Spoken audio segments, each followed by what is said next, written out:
Division کے لوگ جو ہیں وہ 11 مئی کو لانگ مارچ کا اعلان کریں گے۔ اب ہم نے یہ دیکھنا ہے کہ 11 مئی کا وہ اعلان کرتے ہیں تو وہ مظفر آباد تک کس ٹائم پہنچتے ہیں، وہ 1 دن میں پہنچتے ہیں، 2 دن میں پہنچتے ہیں، اور جس وقت وہ مظفر آباد پہنچیں گے تو ہم مظفر آباد کو جو ہے وہ تمام لوگوں کی مشاورت کر کے ہم اپنا اناؤنس کر دیں گے کہ مظفر آباد کے لوگ جو میزبانی کس طرح کریں گے، ہم نے اپنے یہاں پہ مظفر آباد ڈویژن میں کیا کرنا ہے وہ مشاورت سے ہم اناؤنس کر دیں گے کہ ہم ان کے استقبال میں کس طریقے سے ہم سامنے آئیں گے۔ اور ایک اور بات میں آج کے اس پلیٹ فارم کے توسط سے یہ کہنا چاہتا ہوں، حکومت کو یہ باور کرانا چاہتا ہوں کہ اگر ہمارے ان بھائیوں کو جو لانگ مارچ کی شکل میں مظفر آباد آ رہے ہیں، اگر کسی بھی جگہ ان کو روکا گیا، زور زبردستی کی گئی، تو پورا آزاد کشمیر جو ہے پہیا جام اور شٹر ڈاؤن ہو جائے گا۔ یہ اس دھوکے میں یہ حکومت اپنا ہے، یہ جو دھاندلی بتائی جا رہی ہے نا جناب کہ ہم ریاست کو چیلنج نہیں کرنے دیں گے، ہم یہ نہیں کرنے دیں گے، وہ نہیں کرنے دیں گے، یہ 76 سالوں سے ہم نے بہت سن لیا۔ آپ اپنے آپ کو ٹھیک کریں، ہم قانون کو مانیں گے۔ جب آپ اپنے آپ کو ٹھیک نہیں کریں گے تو پھر یہ چیز کسی نے نہیں ماننی۔ تو میں پھر ایک دفعہ یہ بات کہتا ہوں کہ اگر لانگ مارچ کے دوران ہمارے کسی بھی علاقے میں کسی بھی ساتھی کو روکا گیا، تشدد کیا گیا، ہماری ریلیوں کو روکا گیا، تو پھر پورا آزاد کشمیر شٹر ڈاؤن بھی ہوگا اور پورا آزاد کشمیر پہیا جام بھی ہوگا۔ اور آج جو ہم بیٹھے ہیں، میں برملا ایک بات کہتا ہوں، یہ نہیں کہ یہ میرے ساتھ میرے لیفٹ رائٹ میں میرے کونسل صاحبان بیٹھے تو یہ میں بات کرتا ہوں، ان کی غیر موجودگی میں میں بات کرتا ہوں کہ الحمدللہ مظفر آباد واحد وہ ایکشن کمیٹی ہے کہ جس کے اندر تمام زندگی کے جو مکاتب فکر کے لوگ ہیں، میری مراد تاجر، کونسلر، طلباء، وکلاء، ہماری سول سوسائٹی اور ہمارے ٹرانسپورٹر، یہ تمام لوگ اس کے اندر شامل ہیں، اور ان کی نمائندگی انجم زمان صاحب ہیں، عادل قریشی صاحب ہیں، خرم صاحب ہیں، اسی طرح ہمارے یہاں ظہیر صاحب تھے جو آج یہاں موجود نہیں ہو سکے، وہ یہاں ہمیشہ آصم نقوی صاحب ہیں جو اس علاقے میں ہمیشہ نمائندگی کرتے رہے۔ مجھے بڑا اس پہ فخر ہے اس بات پہ، جب بھی ہم آزاد کشمیر کے اندر گئے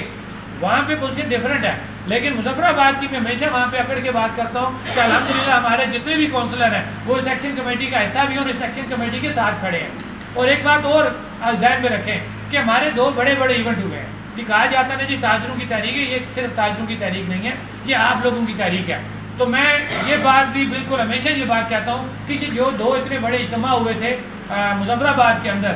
یہ انہی لوگوں کی وجہ سے تھے، میرے مراد میرے یہ کونسل صاحبان، میرے تاجر، میرے طلباء، میرے وکلاء، میرے ٹرانسپورٹر، کہ یہ سب جب اکٹھے ہوئے تو اتنے بڑے کراؤڈ نکلے۔ لہٰذا واحد اللہ کی ذات ہے، نہ اکیلا تاجر کچھ کر سکتا ہے، نہ کونسلر کر سکتا ہے، نہ طلباء، نہ وکلاء، نہ ٹرانسپورٹر، واحد اللہ کی ذات ہے جو اکیلی ہے۔ ہم سب اکٹھے اور انشاءاللہ اکٹھے ہوں گے، اور 11 مئی کو اکٹھے ہوتے ہوئے آپ کو باہر نکل کے بتائیں گے کہ لوگ کس طرح باہر نکلتے ہیں۔ لوگ باہر نکلیں گے، لوگوں نے یہ دیکھ لیا ہے کہ مہنگائی پہ مہنگائی ہوتی جا رہی ہے۔ اب آپ کو ایک چھوٹی سی بات میں بتا دیتا ہوں کہ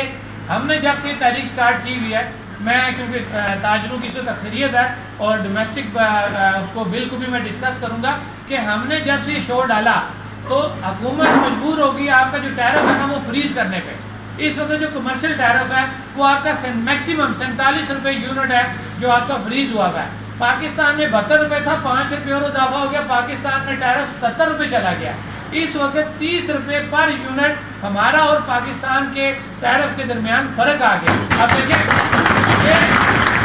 یہ وہ بڑی کامیابی ہے کہ اگر ہم نہ بولتے تو آج ہم بھی 70 روپے دے رہے ہوتے۔ ہم بولے، ہم نے لوگوں کو شعور دیا اور لوگوں نے ہماری بات سمجھی، لوگوں نے بجلی بلوں کا بائیکاٹ کیا۔ اسی طرح جو گھریلو آپ کا جو ٹیرف ہے وہ بھی آپ کا 10 سے 15 روپے کے درمیان ڈفرنس آ چکا ہے۔ جو پاکستان میں ڈومیسٹک بلنگ ہے اور یہاں ہماری جو ڈومیسٹک بلنگ ہے وہ 10 سے 15 روپے کا اس کا ڈفرنس آ چکا ہے۔ 30 روپے کا آپ کا کمرشل کا ڈفرنس آ چکا ہے۔ اب مجھے بات بتائیں کہ ہم جو ان سے بات کر رہے ہیں کہ ریاست ہماری ہے، یہاں کی جو وسائل ہیں وہ ہمارے ہیں، آپ یہاں سے بجلی پیدا کر رہے ہیں، ہم نے آپ سے فری بجلی بھی نہیں مانگی، ہم نے آپ کو کہا کہ پیداواری لاگت پہ آپ ہمیں بجلی دے دیں۔ تو جو آپ کے اپنے آئین پاکستان کے اندر لکھا ہوا ہے کہ جو وسائل جو پیداوار کسی علاقے میں سے پیدا ہوتی ہے بغیر پرافٹ کے پہلا حق اس علاقے کے لوگوں کا ہوتا ہے۔ تو آپ تو اپنے قانون کے مطابق بھی ہمارے ساتھ جو اس کی خلاف ورزی کر رہے ہیں۔ جب ہماری چیزیں ہو گئی ہیں، ہم نے 6 سے 7 ماہ 8 ماہ مذاکرات بھی کر لیے، ہم نے دھرنے بھی دے دیے، ہم نے لاٹھی چارج بھی برداشت کر لیے، ہم نے گرفتاریاں بھی کر لی، ہم نے ایک حکومتی نوٹیفیکیشن بھی لے لیا۔ اب حکومت کے پاس، اداروں کے پاس کوئی ایسا جواز نہیں ہے کہ ہمیں وہ 4 دن کے بعد آ کے کہہ دیں جناب آپ کال موخر کر دیں تو ہم آپ کے معاملات حل کر لیں گے۔ اب ایسی کوئی بات نہیں ہونی، اب پہلے ہمارا مسئلہ حل ہوگا، اس کے بعد آپ کی کوئی دوسری بات سنی جائے گی۔ اور ایک بات اور کہ ہماری جو پچھلی کی کال تھی، کیونکہ کہتے ہیں نا بندہ کام کرتے ہوئے سیکھتا ہے، تو اس میں ہمارے سے ایک مسٹیک ہوئی تھی کہ ہم لیٹ نائٹ جو ہمارے مذاکرات جاری رہے، مطلب میری مراد 4 تاریخ 12 بجے تک ہم اسلام آباد بیٹھے مذاکرات، یہ ہماری بہت بڑی غلطی تھی۔ اب ان چیزوں کو ذہن میں رکھتے ہوئے اس دفعہ جو ہمارا ڈسیزن ہوا ہے وہ یہ ڈسیزن ہوا ہے کہ ہم 30 اپریل کے بعد، کیونکہ 11 مئی کی ڈیٹ ہے، ہم 30 اپریل کے بعد حکومت سے کوئی مذاکرات نہیں کریں گے۔ یہ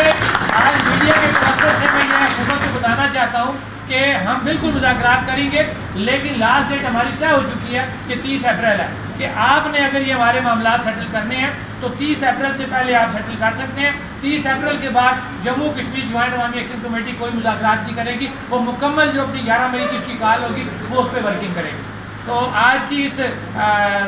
نشست سے فائدہ اٹھاتے ہوئے میں اپنے تمام بھائیوں کو ایک دفعہ پھر یہ ریکویسٹ کروں گا کہ یہ تحریک آپ کی ہے، اپنے لوگوں کو اپنے گھروں میں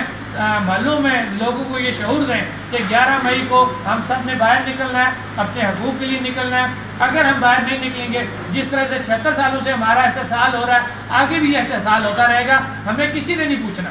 کیونکہ یہ جو ہماری اشرافیہ ہے، ہمارے حکمران، ہمارے بیوروکریٹ، یہ صرف اپنے پیٹ کا سوچتے ہیں، اپنی نسلوں کا سوچتے ہیں، اپنے ہی خاندانوں کا سوچ رہے ہیں، ان کو مجھ سے اور آپ سے کوئی لگاؤ نہیں ہے، لہٰذا ہمیں اپنے لیے خود نکلنا پڑے گا۔ بات میری لمبی ہو گئی ہے، میں ایک دفعہ پھر آپ تمام بھائیوں کا شکریہ ادا کرتے ہوئے اس امید کے ساتھ کہ جس طریقے سے یہ عوام مظفر آباد کی پہلے نکلی ہے، انشاءاللہ 11 مئی کو پھر نکلے گی اور یہ اپنے حکمرانوں کو بتا دے گی کہ اب عوام باشعور ہو چکی ہے اور اپنے حقوق کے لیے کس طرح پہلے بھی باہر نکلی ہے اور انشاءاللہ 11 مئی کو بھی باہر نکلے گی۔ والسلام۔